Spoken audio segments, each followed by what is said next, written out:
Hello friends, देखो आज हम लोग रैंक ऑफ द मैट्रिक्स का लास्ट थ्योरम कर रहे हैं। इसमें क्या कहता है कि अगर ए और बी कोई दो मैट्रिक्स है तो the rank of the product of to matrices can not exceed the rank of either of the matrix. क्या कहता है, ए और बी कोई दो मैट्रिक्स है, ए और बी कोई दो मैट्रिक्स है, तो let A equal to A I J M by N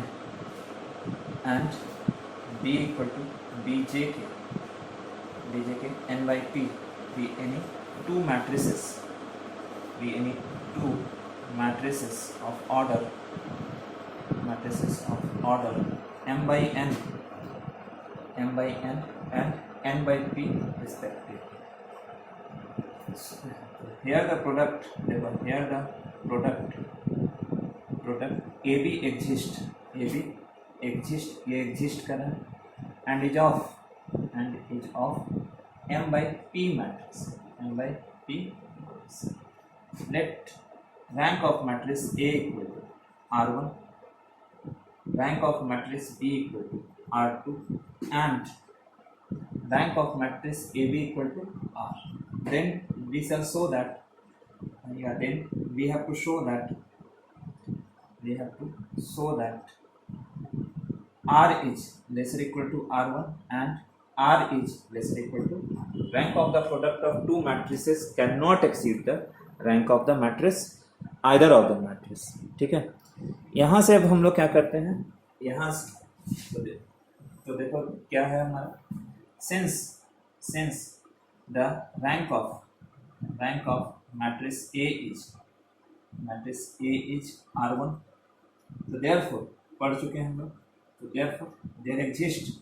a non-singular matrix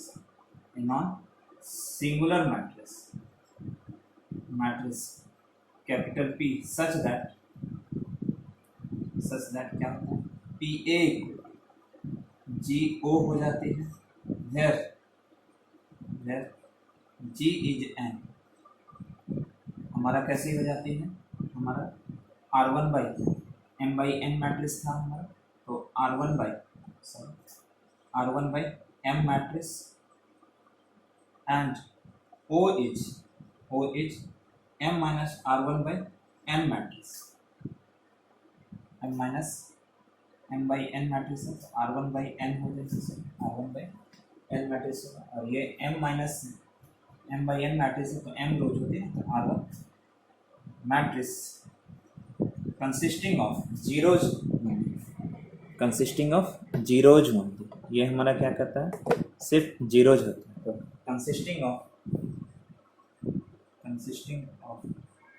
consisting zeros, ठीक है। Post multiplying both sides of one with matrix B, दोनों साइड हम लोग क्या करते हैं, B से मल्टीप्लाई करते हैं, तो ये कैसे हो जाएंगे, PAB GOB हो जाएंगे, GOB हो जाएगा। तो देखो क्या होता है, since the rank of the matrix does not alter by multiplying it with a non singular matrix. हम लोग जानते हैं कि किसी भी मैट्रिक्स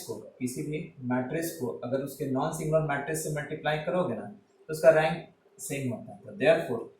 क्या हो जाएगा, therefore rank of matrix PAB, देखो AB को मल्टीप्लाई किया नॉन सिंगुलर मैट्रिक्स P से, तो ये इक्वल होगा रैंक ऑफ मैट्रिक्स AB, और ये क्या होती है हमारा,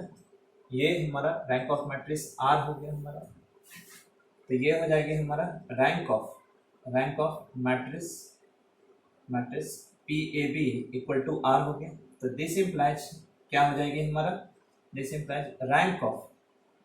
of matrix GOB equal to R, GOB equal to R हो जाएगी, कहाँ से हमारा, फ्रॉम 2 से।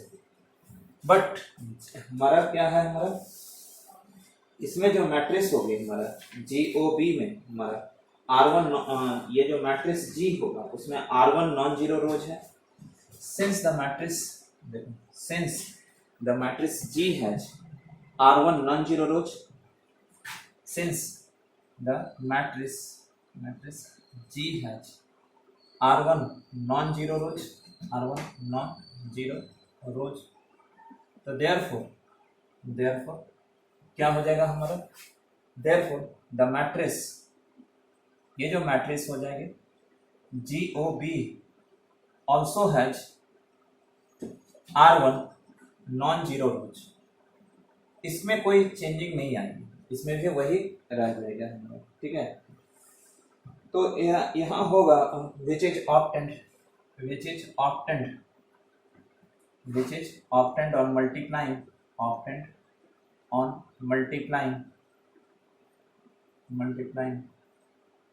R1 rose of matrix G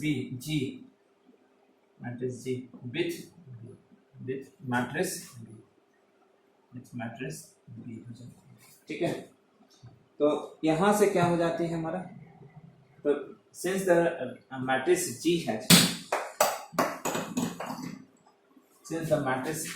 has R1 non zero रोज,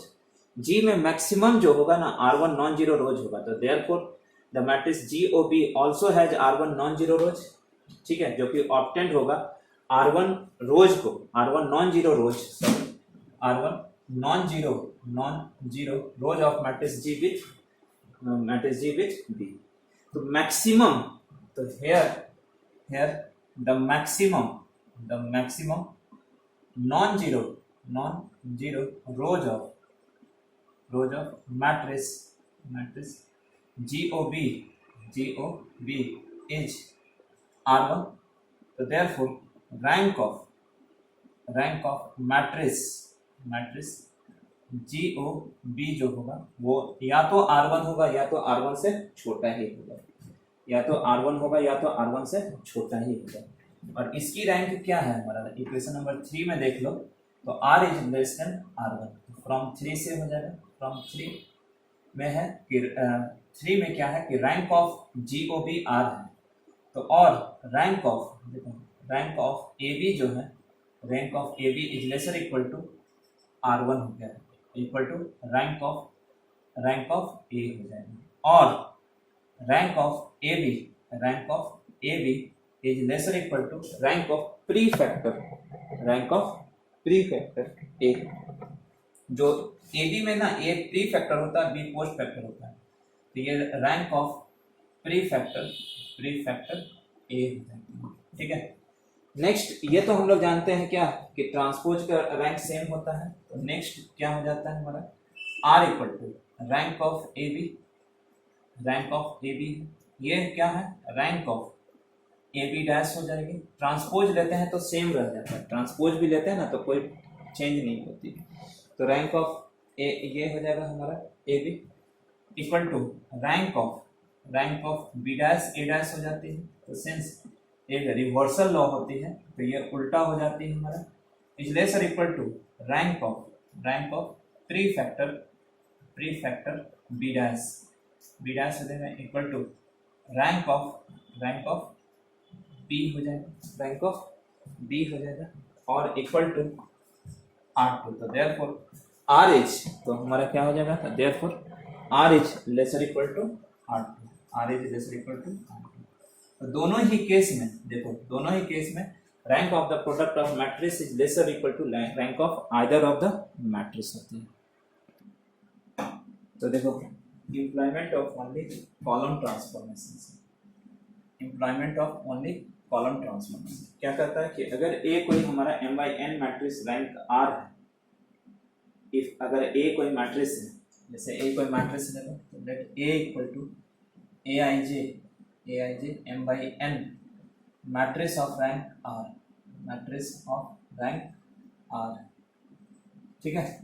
तो कहता है कि एक नॉन सिंगुलर मैट्रिक्स Q मिलेगा, जहाँ पर AQ इक्वल टू HO हो जाएगा, जहाँ पर H हमारा m/R मैट्रिक्स है और हमारा O क्या है, m/n - R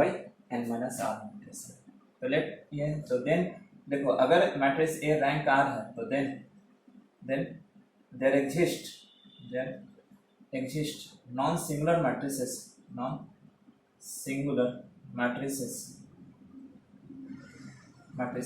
P and Q such that क्या हो जाता है, P A Q equal to I R 0 0 0, I R 0 0 0। We know that जितने भी हमारा नॉन सिंगुलर मैट्रिक्स होते हैं ना, तो we know that every non singular matrix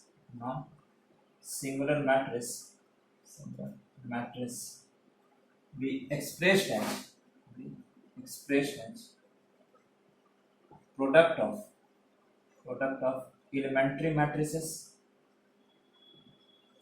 So there exist E matrices P1 P2 P3 dot PS minus 1 PS such that P equal to क्या हो जाता है, PS minus 1 dot P3 P2 P1। ये P का जो value है ना equation 2 में रखते हैं, तो पुटिंग द वैल्यू ऑफ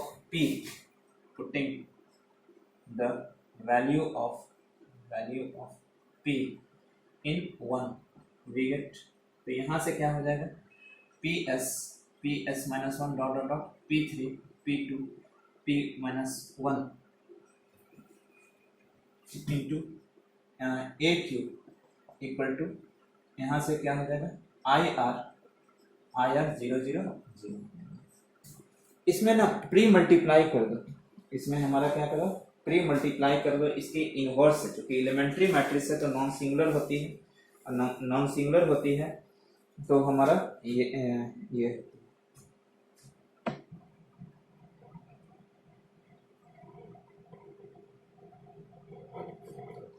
देखो, now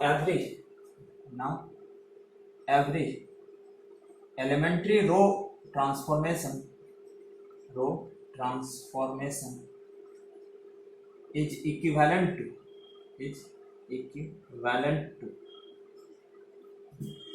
every e row transformation of a matrix is equivalent to pre-multiplication। Pre row है तो प्री होता है और कॉलम होता है तो पोस्ट होता है, pre multiplication with the corresponding E matrices। Also no row transformation can affect the last n minus r 0 rows of matrix IR 0 0। तो also no row transformation can affect the last n minus r 0 rows of matrix किसका, IR 0 0 0। इससे कोई हमारा effect नहीं डालता है, ठीक है। तो प्री मल्टीप्लाई कर दो इसको, pre multiplying both sides with matrices PS inverse, PS minus 1 inverse dot P3 inverse, P2 inverse, P1 inverse successively we get। तो यहाँ से देखो क्या होगा हमारा, P1 inverse, P2 inverse, P3 inverse dot PS minus 1 inverse into PS inverse we get। तो देखो यहाँ से क्या हो जाएगा, यहाँ से जब हम लोग देखेंगे तो ये हमारा चेंज हो जाएगा हमारा, ठीक है।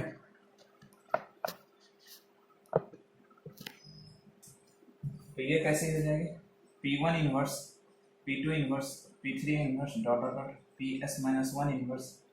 PS inverse. तो यहाँ से हो जाएगा PS minus 1, P3 P2 P1 into AQ equal to, ये कैसे हो जाएगी, P1 inverse, P2 inverse dot PS minus 1 inverse, PS inverse into IR 0 0 आया 0 0 0, ठीक है। नेक्स्ट देखो तो ये सब देखो, ये जो मल्टीप्लाई होगा ना तो ये आइडेंटिटी मैट्रिक्स हो जाएगा, ये इससे मल्टीप्लाई होगा तो आइडेंटिटी होगा, तो ये सब ना खत्म हो जाएगा, सिर्फ बचेगा आया। और इधर जो होगा इधर ऑपरेशन करेंगे तो ये इफेक्ट हमारा चेंज लाएगा। तो यहाँ से क्या हो जाता है, ए क्यू इक्वल टू, वो सब कैंसिल हो जाएगा, तो बचेगा क्या, A Q equal to H O. Now E transformation, elementary transformation do not alter the rank of the matrix. ये तो जानते हैं हम लोग कि एलिमेंट्री ट्रांसफॉर्मेशन हमारा रैंक चेंज नहीं करता है। तो therefore the rank of matrix A Q is the same as that of A. A Q का रैंक वही होगा जो ए से हो, ए का होगा जो कि आर है। तो चूंकि ए क्यू किसके इक्वल है, एच ओ का, तो जब ए क्यू का रैंक आर हो गया तो एच ओ का भी रैंक आर होगा, और उसमें से भी क्या होगा, एच की रैंक आर होगी, क्योंकि एच के पास आर नॉन जीरो कॉलम्स है, और remaining n minus R column of matrix H ओ जो होगा कंसिस्ट ऑफ जीरोज ओनली, ठीक है।